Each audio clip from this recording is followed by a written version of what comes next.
Hello, and welcome back to the Full Circle Healing Podcast, where we merge modern, cutting-edge science with traditional healing wisdom and everything in between to help you come full circle back to your original, natural state of health and well-being. I'm your host, Michael, and over the past 15 years, I've helped hundreds of thousands of people find the information, practices, tools, and resources they needed to find their way back to optimal health. Our guest in this episode is our good friend and leading microbiome educator, Kiran Krishnan. Kiran's a research microbiologist and a health and wellness expert who aims to make complex information understandable to all. He's founded a number of successful health and supplement companies over the last 20 years, including co-founding and leading Microbiome Labs, the preeminent microbiome therapeutics focused brand among healthcare professionals. He's currently a co-founder and partner in 3 other companies that aim to revolutionize wellness care. He's conducted and published several research studies in scientific journals, has published chapters in scientific textbooks and research books, and global patents, and is sought-after speaker on human health and the microbiome. In this episode, you will learn how the microbiome impacts almost all aspects of health and chronic disease development, from the gut-brain connection and autoimmune disease to the liver and healthy hormone balance and everything in between. As always, Kiran takes deep scientific information and presents it in a way that's easy and fun, giving you practice steps you can take right now to improve the health of your microbiome, and in doing so, improve your overall health today.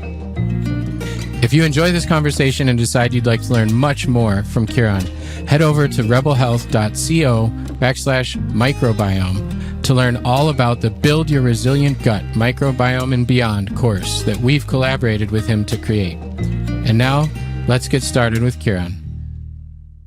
Hey, Kiran, welcome to the podcast. Good to be here, Michael. Thanks for having me.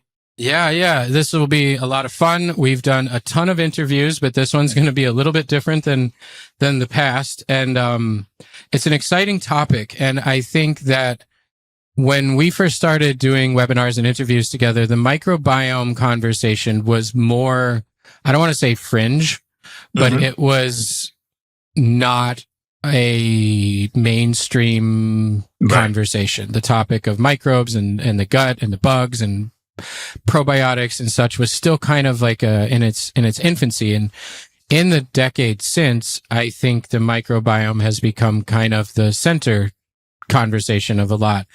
And there's still some things that we'd like to clear up, though. And so I'm going to ask you to share your knowledge and expertise around it and hopefully give us a great picture of what the microbiome really is and what it really does, and maybe some dispelling of myths and then giving some people some tips. So perfect. Let's start at square one. When I use the term microbiome, what does that actually mean? Yeah. So the scientific definition of that is the totality of microbes and their genetic elements as it relates to the host, right? So that means every kind of microbe that lives in and on us and all of their genetic elements, that whole thing together is considered your microbiome. Now, we do often segment the microbiome when we say the gut microbiome, the skin microbiome. You could say that. It's not inaccurate. Those microbiomes are connected in certain ways and influence one another. The more accurate way of referring to it is the gut microbiota or the skin microbiota. It's speaking more to that specific ecosystem. But nonetheless, people use those terms interchangeably. And it's important to mention it because if people hear someone say, oh, microbiota this, microbiota that, they don't get confused and go, I thought it was a microbiome. So it's important then to elaborate on the second part. So the first part is microbes, which can be bacteria, viruses, protozoa, fungi, algae, all kinds of things, right? The predominance of the microbes that live in and on us are bacteria, but there are certainly lots of other kinds as well. And then the second part, and I think this is really where the rubber hits the road and why this topic is so important, is the genetic elements. The genetic elements are really important because these are genes from the microbes that the microbes express.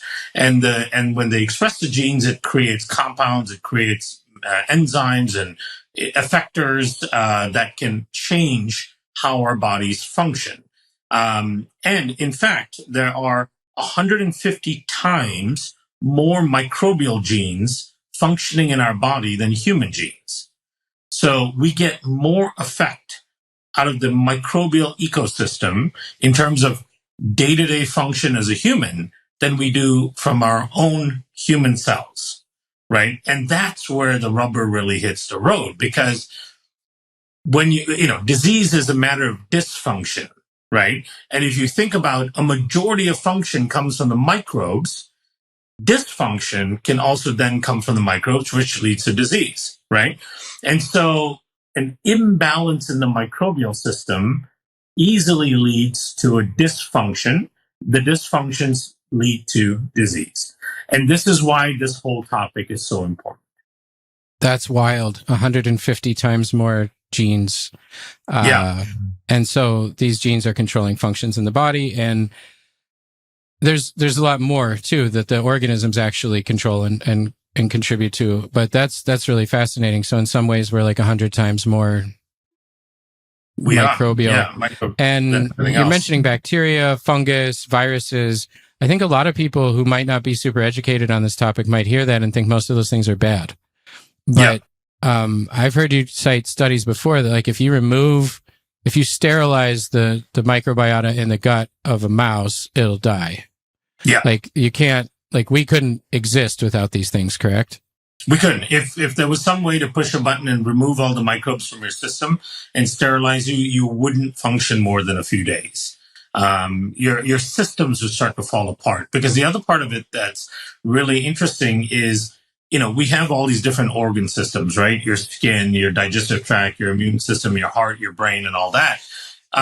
Many of these organ systems, the way they function are dictated by the microbes that live in or on that system. The microbes are controlling that your small bowel functions like a small bowel, or that your stomach functions like a stomach, or your intestines function like your intestines, or your skin functions like how skin is supposed to function. If the microbes in those regions shift, your small bowel might start to act like your big bowel, and then now your small bowel is dysfunctional, right? I'll just give you a very simple example on the skin, right? So our skin is a very important barrier.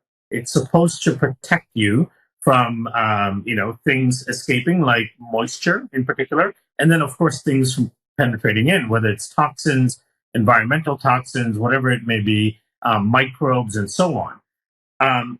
There's a couple of really important aspects of that barrier function. Number one, it's this ceramide layer, which is a fatty acid layer in the top layer of the skin. Number two, it's the pH of the skin, right? If the pH of the skin becomes compromised, meaning the acidity on the skin starts to go up and becomes more basic or neutral, it completely screws up how the skin functions. What actually happens is, if the pH gets disrupted and the pH starts to go up, what starts to happen is you start to get fungal overgrowth on your skin. We all know that that's a huge problem, right? So how do we control the pH on the skin? Well, we don't have a mechanism for it, right? There are two types of bacteria that have to work together. Bacteria number one is one that breaks down the oils that are being secreted from your skin into fatty acids. Bacteria number two takes that fatty acids and modulates it to an acid. And then that acid maintains a lower pH on your skin.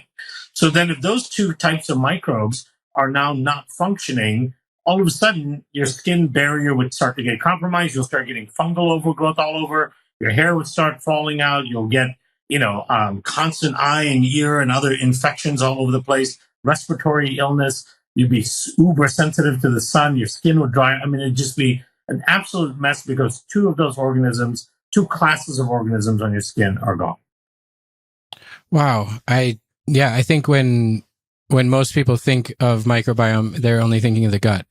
So the fact that the microbes control the skin, I think a lot of people out there too, I don't know the numbers, but I'm sure that the market on skin, anti-aging and healthy looking skin products is in the upper billions of dollars. And so it's a big topic that a lot of people are interested in, who might not have any idea that the microbiome plays such a big role. And I want to talk about the gut just for a few minutes before we jump into some of the other, maybe lesser known realms of microbiome function, because we've done a lot of gut related microbiome webinars and interviews in the past, and I've heard you share some pretty mind-blowing information around this. So I know you could talk for, and we've done it, 2 hours alone on the microbiome in the gut and the functions that it has. But can we just kind of give a blanket little overview? Things like, how does the microbiome play a role in leaky gut? You talk a lot about endotoxins and what are endotoxins, helping in digestion. You mentioned the production of certain molecules or substrates that are beneficial, and then we'll talk about the immune system after. So don't lump in the immune system with this one, just the beginning level kind of stuff there. Yeah. So, and this is why this part is so important, right? So there was a publication in a journal called Frontiers of Immunology in 2015, and this was a meta-analysis publication, meaning it was the researchers in this for this topic studied a whole bunch of studies on this topic to come up with a scientific consensus. Here's what they concluded. They concluded that leakiness in the gut that occurs as a result of disruption of the microbial system in the gut, and in this case, they focus a lot on how stress causes microbial disruption and leakiness, that leakiness results into a pathology or a pathway that becomes the number one cause of mortality and morbidity worldwide. Right. Wow. So the simple thing I'm going to explain now is the number one killer of people worldwide. Right. So, and that's not at all hyperbole, because that was the conclusion of this scientific study that looked at dozens of studies on this topic. So how can that be, and what's the role of microbes there? So your gut is a dynamic barrier in that it has to allow certain things through, like food and nutrients and so on. But there's lots of things that come through your digestive tract that shouldn't be going through. So, of course, microbes themselves, toxins from the environment, and so on. Chemicals and all kinds of things, right? We don't want those things moving through because they'll end up in circulation, and we don't want those things in circulation. So your gut has a very important barrier function. That barrier function has a few different components to it. There's a mucosal layer. There's a single layer of intestinal cells that are sitting shoulder to shoulder that can open when things are supposed to go through, but then they have to shut when they don't want to allow things through. And then the immune system is monitoring a lot of this stuff, right? So the structures that we're talking about, the mucosal structure, the intestinal cells, the tight junctions in between them, the management of all of those structures are dependent on microbes that live in that space. And the function of those structures are dependent on those microbes as well. If those microbes become compromised because of lifestyle choices, so say poor eating, or stress, excessive stress, lack of sleep, overuse of antibiotics, eating processed foods that have lots of preservatives and antimicrobials in it. If those microbes become compromised, then you compromise the barrier function. You compromise the mucosa, the intestinal cells, the tight junctions. Now the dynamic barrier is just an open barrier. And what tends to happen is lots of things like bacterial, viral toxins, microbes, environmental toxins, all that leak through and end up in circulation, creating this endotoxemia-like condition. What that means is now your leakiness in your gut has led to chronic low-grade inflammation throughout your body. And when you look at the vast majority of chronic illnesses, they have chronic low-grade inflammation at the core, right? This is how a leaky gut that stems from a dysbiosis, which is an alteration of the microbes in that region. That's how a leaky gut can lead to being the number one cause of mortality and morbidity worldwide, because a leaky gut leads to systemic inflammation. Systemic inflammation is at the root of disease.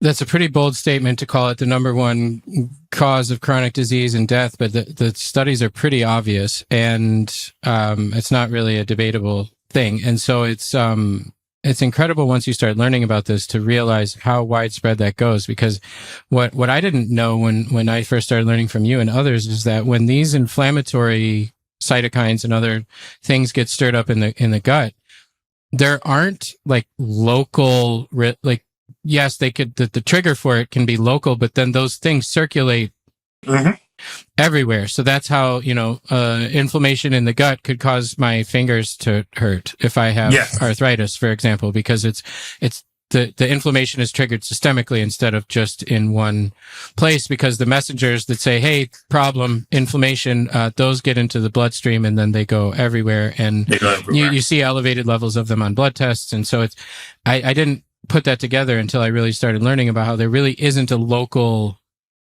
thing, and where stress triggers arthritis, same thing. It's like the same systemic response. So what you didn't mention there in the gut that I find so fascinating, at least not in detail, is that that the microbes in the gut actually teach our own immune cells how to function, basically, and kind of teach them what to go after and how to go after it, right? Yeah, that's exactly right. So our immune cells, the best way to think about them is that they are a very well-equipped army with no general. Right. So they are, our bone marrow and our thymus is continuously producing immune cells, but it produces what would be called naive immune cells. They're not mature. They're just naive, meaning they don't actually understand what their targets are. Now that makes sense because, Michael, you live in Italy. I live in Chicago. The targets of our immune cells are completely different in those two regions. Right. Your allergens and viruses and all that are different than what I have here. And so we can't have a uniform functioning immune cell system. The immune system is supposed to adapt to the environment that you're in. And if I left Chicago and I moved to Italy within a few months, I'd want my immune system to have adapted to that environment. The only way that can happen is if you produce immune cells, new immune cells that are naive, that are open to almost any kind of function. Then the question becomes, how did they get trained to understand what is the function that they need to perform? Who are the targets, who to attack, and equally importantly, who not to attack, right? Because that's a tolerance part of your immune system, and I'll address that as well. So what tends to happen is your microbiome, who's like the front, I call them the neighborhood watch, if you will, of your ecosystem. They're constantly running into all of the compounds and other microbes and so on that are entering into the body, right? And so they have an inventory of the things that the hosts are constantly being exposed to. And when those microbes encounter the naive immune cells, they are able to teach the immune cells what is coming in, what to attack and what not to attack. It's a very complicated mechanism of how they do that. But it's really well understood. It seems really esoteric that bacteria can teach your immune cells to do this, but we know the mechanisms. That's the beauty of it. You can measure all these things, right? And so part of that tutoring happens in places like the lymph nodes, right? So you have a very elaborate system of lymphatic nodes called the mesenteric lymph node system, which is adjacent to the gut. Some of the microbes from your gut can actually move to the lymph nodes where they can train the naive T cells, B cells, and other immune cells to figure out what to attack and what not to attack in that given environment. Like little schools. Like little schools. They're like little Sunday schools, Saturday schools for your immune cells, right? So that they can come out of the lymph nodes then with knowledge, circulate, and then look for the things that they're supposed to look for and not attack the things that they're not supposed to attack, right? So the not attacking is called oral tolerance. That's what we all want, because the vast majority of things we encounter, we don't want our immune system attacking it. If it does, then you have food intolerances, allergies, hypersensitivity. Like histamine responses, stuff like that. Exactly. Histamine responses, mast cell activation, asthma, all of those things, right? Or eczema, psoriasis, all of these conditions are hypersensitivities or loss of tolerance. And then you want an immune system to be very effective at attacking the things that it has to control. So if this communication is broken down, meaning you don't have enough of the right kind of microbes to continuously train the immune system, not only do you get an immune system that is not good at attacking the things it should, it's also overly active at attacking the things it shouldn't. And that's why when you meet people with dysfunctional guts or immune issues, they often are sick. very often, and they also have lots of sensitivities, right? There's lots of foods they can't eat. There's lots of things that they may be sensitive to. It's because that dysfunction goes hand in hand. And that's fascinating. And what's in it for the bugs? Like, why do they do that? Just so they can have a place to live? That's a good place for them to live, and they can, like, I mean, obviously we don't know the 100% answer to this, but like from a biological, evolutionary, physiological standpoint, like why do they do that? Yeah. So, what the bugs really like in any given environment, and you see this if you create like a ferment, for example, and you put many bugs in there, right? Most fermentations are one or two bugs. So, but let's say you create a ecosystem with lots of different bugs in there. What tends to happen is they tend to stabilize the environment over time and develop a ecosystem that is mutualistic. Right, because they all like to work with one another to progress the health of the whole.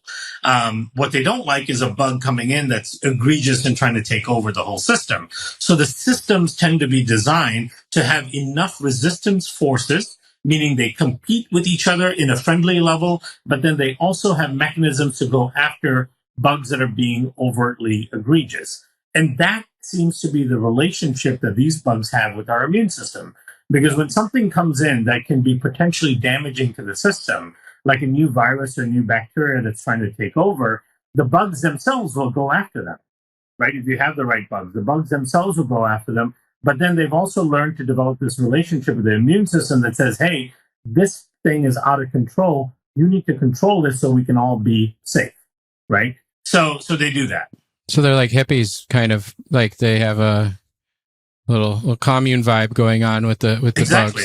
bugs. I recorded podcast webinar yesterday with Steve Wright from Healthy Gut, and he talked about that the microbes are more like hippies than like I forget what the alternative, but that it's very he was talking about how there's bugs that break down certain fibers so that other bugs can break down the thing that's broken down, so that bug can make butyrate, for example, or short chain fatty acids. But the short chain fatty acids, which we can talk about if you want, but the short chain fatty acid making bugs can't break down the thing, the form that their food originally comes in. They need other bugs to break it down and metabolize it. And that's why certain types, people hear that they, this organism we'll just use that. We'll say this organism makes butyrate.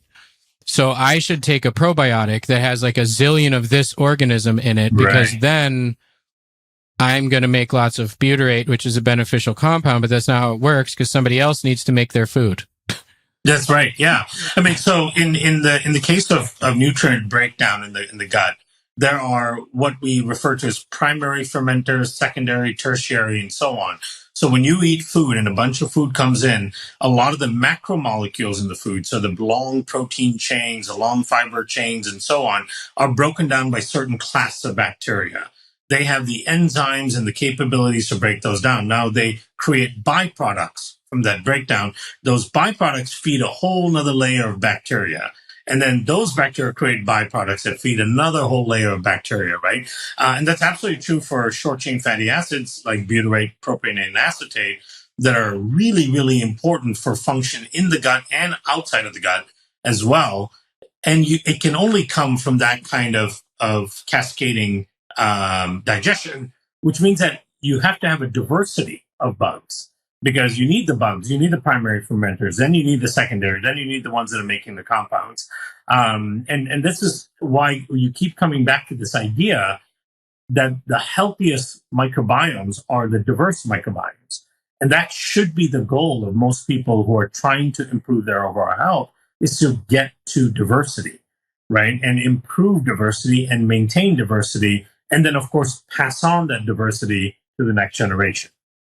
Okay, that makes a lot of sense. It's so fascinating to see how they all kind of work together. And you mentioned making compounds or making substrates or making byproducts or creating things. And some of that is short chain fatty acids like you talked about. Also, there's vitamins that are made. I know vitamin K too is produced by microbes in the gut. But people have probably at this point, if they're listening to this podcast, they've probably heard of the gut-brain connection. And the brain has what's called a blood-brain barrier. And so it's not necessarily that microbes go in the brain and do stuff, but part of what they produce are neurotransmitters, right? And other chemicals and hormones that can affect our mental experience of mental, emotional. Can you talk to that a little bit? Because I think there's a lot of talk now about gut brain and how they're really linked together. And the microbes play a huge role in this, obviously. They do. And the reason for this is because there were some very interesting discoveries with IBS, for example, right? So if you take adults who are diagnosed with IBS, upwards of 70% of adults diagnosed with IBS also can be diagnosed or report having some sort of anxiety or mental disorder, right?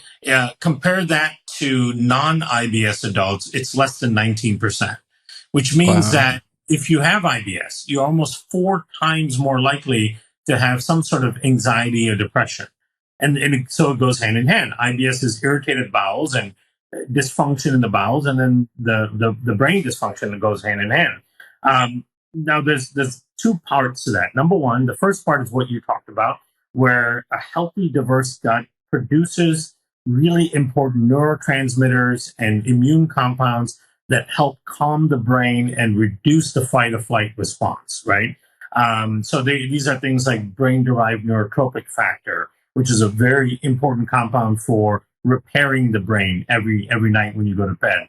GABA, which is a really important compound for calming you down, allowing you to go into deep rest and sleep. And of course, serotonin and dopamine, the happy hormone, the reward hormone, right? Those things are produced in the gut as well.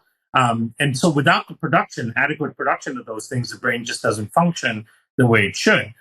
But the second part of it is that the gut not only can induce proper function of the brain and proper cognitive function, it can also cause the opposite. If your gut is dysfunctional, it can be the biggest source of driving anxiety or flying into the fight or flight response or having depression, right? And that's why when I talk to practitioners and train them, I'm always like trying to get them to understand that the gut is not all good or all bad, right? There's a spectrum there. And if you think about the gut on the spectrum in terms of our relationship to our gut, we can either be at one end, let's say on the left-hand side here, my left-hand side, you have an optimum, amazing gut microbiome that is protecting the host, supporting it, defending it, producing all the compounds that the host needs for proper function, doing all the wonderful things all day long. On the other end, it's not only not doing those things, it's actually causing and driving disease because it's producing compounds and effects on the immune system and so on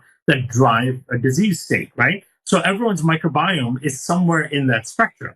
They're either leaning towards the left, which is a really cooperative, supportive microbiome, or leaning towards the right, that is a dysfunctional microbiome. And a dysfunctional microbiome not only does not support the host, it can drive disease. So the same thing is true in gut-brain axis, where if you have a dysfunctional microbiome, it's not producing all those compounds we mentioned that are important for the brain to function. At the same time, it's producing inflammatory cytokines and all that drive people into flight or fight or depressive states much easier and on a much more chronic basis, right? So it's a double whammy there. It's a two-edged sword where it becomes so important for proper brain function, proper emotional states and all that to fix the gut, because you need the gut to move towards that left side to be supportive. Okay, that makes a lot of sense. It's a lot more of a spectrum than a black white. And I am now, like the last 6 years, have been studying extensively in somatic therapy and working with anxiety and trauma in the nervous system. And I like how you mentioned that the connection between the IBS and the anxiety, but also that the gut can be a source of the anxiety as well, in that oftentimes the brain is a machine that is designed to find patterns and make sense of things and create stories. And so when somebody's body feels a certain way, and they don't know why, like it's just all of a sudden, like, I don't feel good. That's what a lot of people will say who have anxiety or depression. Like, I don't feel good. the brain will then start running with that of, I don't feel good. Why don't I feel good? I don't feel good. And then it starts to create stories and come up with things and run down spirals and go down loops to where when I'm working with people somatically with anxiety, it's really just bringing them back to that sensation in the body and removing them from the story making of the brain that's trying to make sense of the sensation in the body. And oftentimes the sensation reduces, the stories reduce, the anxiety reduces, but it's the brain trying to make sense of, why does my body not feel good? And if it doesn't have an immediate answer, it'll come up with one. So it works. It's really interesting how much it works both ways. And you mentioned the neurotransmitters, and if your neurotransmitters are all out of whack, you're gonna feel really dysregulated a lot of the time. Also similar to, what about hormones? Does the microbiome have anything to do with hormones, either sex hormones or appetite hormones or insulin or any of that? All of them. I mean, your metabolism is largely governed by your microbiome. So your ability to feel satiated, your ability to utilize calories properly, your ability to metabolize the food effectively, and gain the nutrients from it, that all of those things are influenced by the microbiome. Your ability to burn fat for fuel and calories properly, and reduce lean body weight, all of those are impacted by the gut microbiome in a very, very significant measured way. And then when you think about sex hormones and you're thinking about estrogen, progesterone, testosterone, and so on, all of those are influenced by the gut microbiome in a very significant way. Most hormone dysfunction conditions like estrogen dominance, polycystic ovarian syndrome, hypogonadism, all of those have a significant and measurable gut dysfunction associated with them. And a predictable gut dysfunction, because you can see sometimes the gut dysfunction even before the hormone problems show up, right? So then the hormones can become a consequence of the gut disruption. So then all of the issues that occur with people with sex hormone issues, whether it's fertility, menstruation issues, performance issues for males, or body composition issues because of testosterone levels that are skewed. All of these things are influenced by the gut microbiome. And you just can't escape that. The gut microbiome is centralized in our body's function because, again, we go back to the number of genes, right? We are highly complex creatures. We need millions of genes to function, and the human cell only has 22,000 genes, right? We're less sophisticated than an earthworm that has 30,000 genes, right? And the reason right? Although, honestly, if you hang out in the comment section online, I think that's not hard to believe. But these are probably some people that don't have enough biome, so they're more earthworm-like in their function. And so we have 2.5 million microbial genes, right? So that's what helps us be so sophisticated and functioning. So yeah, absolutely every system in the body is affected by the gut microbiome. And so for anyone that's concerned about their health and their well-being and wants to be empowered in order to take their wellness and their health into their own hands, they have to learn about the microbiome. They have to learn about what day-to-day choices they make affect the microbiome in a positive or negative way or a neutral way, right? There's so many things to think about as you're considering your ecosystem or your kids' ecosystems or your families, your home biome, your dog's biome, and so on. There's a lot to be learned, but it's very tangible, right? The practices can be easy, the knowledge can be learned, and people can really dramatically affect their health by doing that. It's essential, crucial information, I think, especially given how much we're exposed to and how much we go through at this point in modern life that damages the microbiome and harms the microbiome. So it's an essential piece of knowledge now. It should be like grade school. Like we should start learning this as kids. And speaking of that, we took our little guy who's just turned 1 camping last week for the first time, and he played in the dirt and played in the forest and played in the grass and played in the sandbox and I was not at all urgent to get him out of any of those things because I knew that he's getting his bugs there. Totally. Well, and you see how innate it is for kids, right? they have no qualms about dirt and rocks and sticks, and No. they'll even put a lot of that stuff in their mouth and on their faces and all that stuff. I think a lot of that is programmed in us to be able to inoculate ourselves appropriately with all of these environmental microbes and all that are really beneficial. Same thing with babies, right? Newborn babies, they sample their environment with their mouth.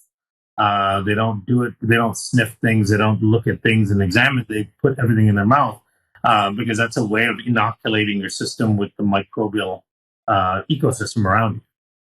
Yeah, it's fun to watch. And it's interesting how that could be programmed, and possibly the part of the reason they do that is to get the bugs off the things that they're around. Obviously unbeknownst to them, it's just like a natural thing that we all do. And puppies are the same way. Like babies of other animals are the same way. We had a litter of puppies once when I was younger, and they destroy everything because everything goes in the mouth. Mm-hmm. And so with him, it's more like some stuff we have to watch. So it's stressful, and he's kind of past that a little bit. Like now we can be like, no, don't put that in your mouth. And he might not put it in his mouth, right. Which when they're a little bit younger, it's like everything's directly in the mouth immediately, and they have no concept of no. So it's just in the mouth. The last thing I wanted to ask about in relation to the microbiome that we get questions about is detoxification or liver health, or both in as far as like toxins that we're exposed to. Does the microbiome play a role in protecting us or metabolizing those things or binding to those things? And then is there any microbiome link to the liver? Mm-hmm. Yeah. I mean, there's this whole, it's called like a hepatobiliary microbiome axis, right? Which means that, between the gallbladder, the gut, and the gut microbiome and the liver, there's a very significant connection there. The first part of your question regarding the role of the microbiome, I forgot the first part of the question before the liver part was. Does the microbiome play a role when we're like toxic exposures as far as neutralizing things or metabolizing things or binding or any of that? Yeah, absolutely. So your microbiome encounters all of the foreign objects that are coming into your body for the most part, unless it goes through the skin or your genital tract. But for the most part, most things that enter your body come through the digestive tract, right? And so the microbiome encounters it first. And because the microbiome encounters it before the liver, there's actually a phase 1 like detox from the side of the microbiome. We don't call it a phase 1 detox because we're referring to most of the detox through the liver's function. But there is a phase 1 detox. So there's microbes, for example, that have been identified that can break down glyphosate that is coming into the diet, right? Which is the herbicide, the pesticide. Yeah, Roundup.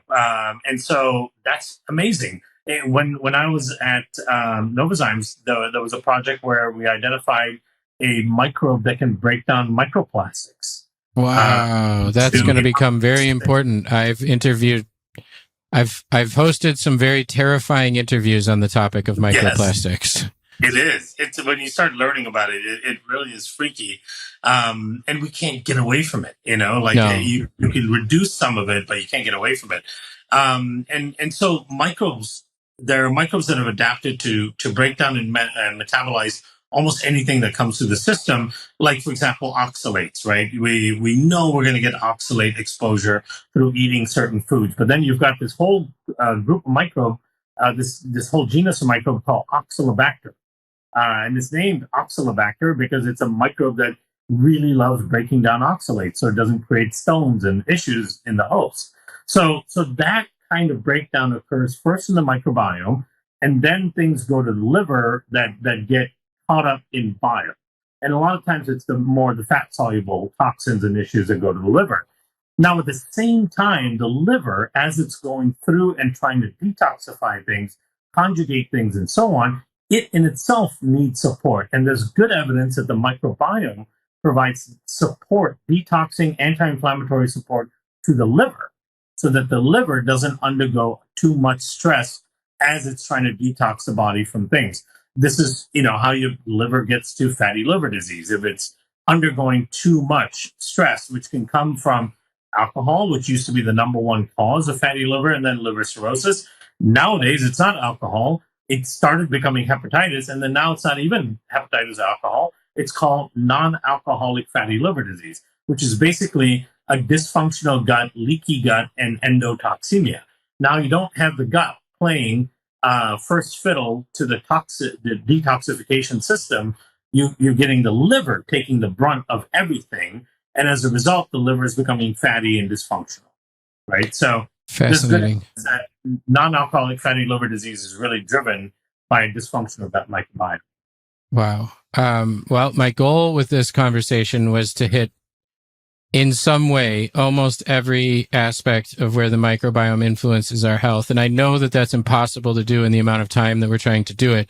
But I think we've painted a pretty solid picture here that it plays a lot of roles, it has a lot of functions, and that it's quite important. So I think we're going to wrap it up, and I'm going to ask you to share you mentioned a few minutes ago that there are things people can do that are friendly to the microbiome. And we talked about my little guy playing in the dirt in the forest, and I should join him. And, but in day-to-day life, what are just a few tips you could give people who they hear this and they're like, well, I want to start doing something right now that could possibly be beneficial for my microbiome? Yeah, I'll give you three very simple things that people can do. The first one is to reduce exposure to things that harm the microbiome, right? So the less processed foods you eat, the less chlorinated water you drink, the less personal care products you use that are full of antimicrobials and preservatives like phthalates and parabens and all that, the better it is for your microbiome, because all those kinds of things have antimicrobials, pesticides, and all those things in it. So they're going to harm your ecosystem. So reduce exposure to that. Eat real food, slow food, locally accessed food. Eliminate as much as you can the processed stuff. And then for personal care, try to move to the cleaner personal care products, things that are free from a lot of these parabens and so on, right? So that's one thing. The second thing is resistance training, lifting. Right, a lot of people are hearing about how important it is to have muscle and build strength, and especially as you age, because after 40 you start to dramatically lose muscle mass, strength, and function. And so one of the effects of lifting and doing resistance training is when you do resistance training, your muscles release cascades of proteins called myokines. Myokines actually have a very positive effect on the microbiome. It can actually increase the diversity of the microbiome and help seal up leaky gut. So lifting is not only beneficial, of course, for your metabolic health and the way you look and feel and strength, but it actually has an impact on your microbiome, which may be part of why lifting has a huge impact on longevity, right? Interesting. So that's tip number two. Tip number three, just like your son did, get out and get in nature. Go for hikes, play in the dirt, walk on the beach, engage with nature physically as much as you can on as regular of a basis as you can, so that you get adequate exposure to environmental microbes, natural microbes in the outside environment, which will have an impact on your microbiome. Now, the 99.999% of those microbes aren't going to go and live in your system, but just exposure to them alone actually helps a lot of your beneficial bacteria proliferate. Great tips. I didn't know that about the myokines. That's new info for me and more motivation to lift weights. Mm-hmm. So thank you for those. And this will be the first time we've really publicly announced this, but we are collaborating here at Rebel Health with you to create a consumer-facing course, a training program for people who want to really dive into the microbiome in the gut and how to create lasting positive effect change to affect everything we just talked about in this interview, all in one place. You've been teaching all over for 10 years. We've done tons of webinars. You're on stuff. I can't even keep track of all the stuff you're on in podcasts, webinars, conferences, but never before have you put together anything that is organized and systematic in one place as a course. And we're going to be rolling that out really soon. This is going to air in September 24.